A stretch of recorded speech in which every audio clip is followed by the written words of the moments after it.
Hey guys, today is Friday, and we have been reading an article about Helen Keller. So we are going to continue reading that article today.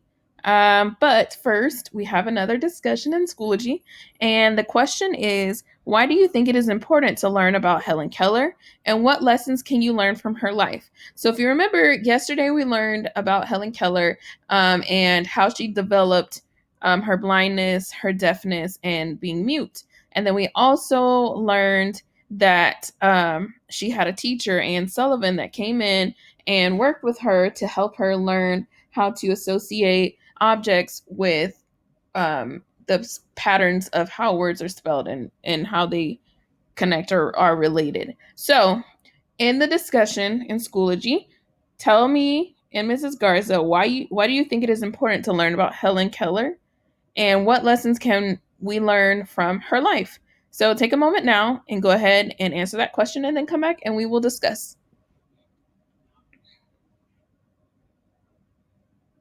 Okay, welcome back, guys. So let's talk about it. Why do you think it is important to learn about Helen Keller?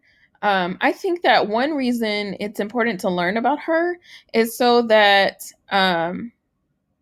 we develop a sense of normalcy with other people. I think a lot of times we look at people that are different and we think that they're at a disadvantage, and they're not necessarily at a disadvantage. They can do the same things that we can do.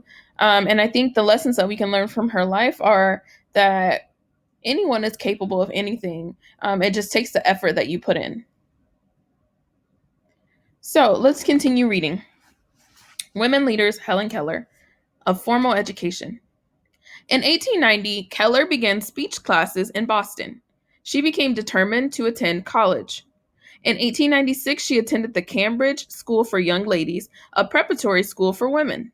As her story became known to the general public, Keller began to meet famous and influential people. Henry H. Rogers, a Standard Oil executive, was so impressed with Keller's talent, drive, and determination that he agreed to pay for her to attend Radcliffe College. By this time, Keller had mastered several methods of communication. With the help of Sullivan, Keller wrote her first book, The Story of My Life. It covered her transformation from child to 21-year-old college student. In 1904, Keller graduated cum laude from Radcliffe at the age of 24. So let's pause here. It talks about how Anne Sullivan, her teacher, helped her write her first book, The Story of My Life. So let's just recap a little bit. We talked about text structures. I'm sorry, not text structures. We talked about the types of nonfiction text. And if Keller wrote a book about herself, that is called what? Autobiography. Good job. All right, continuing on. After college, Keller set out to learn more about the world and how she could help improve the lives of others. News of her story spread beyond Massachusetts and New England. She became well known by sharing her experiences with audiences and working on behalf of others living with disabilities. She joined the American Federation of the Blind for the Blind in 1924 and participated in many campaigns to raise awareness, money, and support. Work and influence. In 1946, Keller was appointed Counselor of International Relations for the American Foundation of Overseas Blind. Between 1946 and 1957, she traveled to 35 countries on 5 continents. Through her many speeches and appearances, inspired and encouraged millions of people. Keller's The Story of My Life was used as the basis for the 1957 television drama The Miracle Worker. In 1959, the story was developed into a Broadway play of the same title, and in 1962, an award winning film version of the play was released.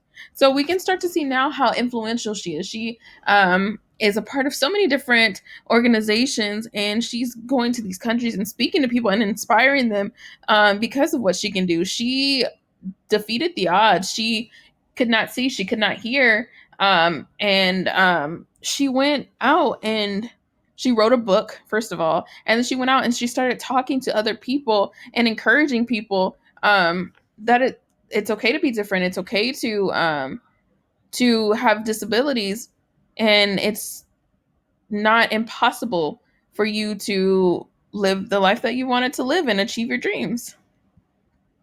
So, death and legacy. Keller suffered a series of strokes in 1961 and spent the remaining years of her life at home in Connecticut.